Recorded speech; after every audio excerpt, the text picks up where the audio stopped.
আমরা দেখতেই পাচ্ছি দুইটা বহুল প্রচলিত ভুল যুক্ত শব্দ, এবং যে শব্দগুলো বলতে ব্যবহার করতে আমরা প্রত্যেকেই কম বেশি সবাই ভুল করে থাকি।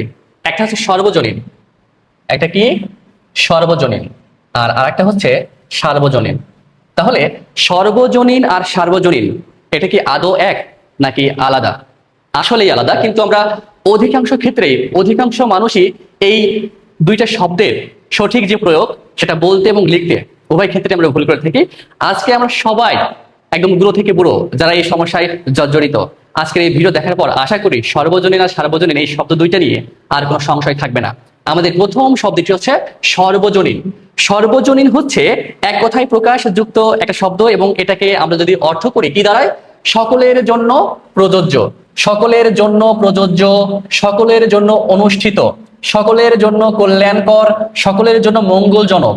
যেমন যদি বলা হয় যে ঈদ, এটা একটা সর্বজনীন অনুষ্ঠান, কারণ ঈদ সবার জন্যই মঙ্গলজনক, কল্যাণকর বা সবার জন্য অনুষ্ঠিত হয়।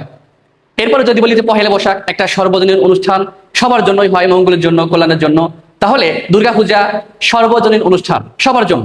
এখন আর একটা শব্দ হচ্ছে সার্বজনীন।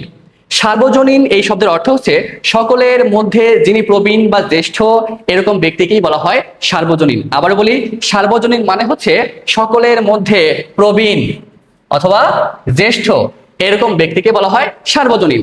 এখন আমরা যদি বলি নেলসন ম্যান্ডেলা,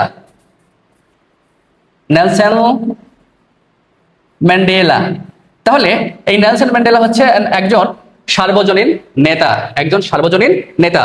তাহলে আশা করি আজকের এই ভিডিও দেখার পর আপনাদের এই সর্বজনীন আর সার্বজনীন নিয়ে কোনো সমস্যা থাকবে না। ধন্যবাদ।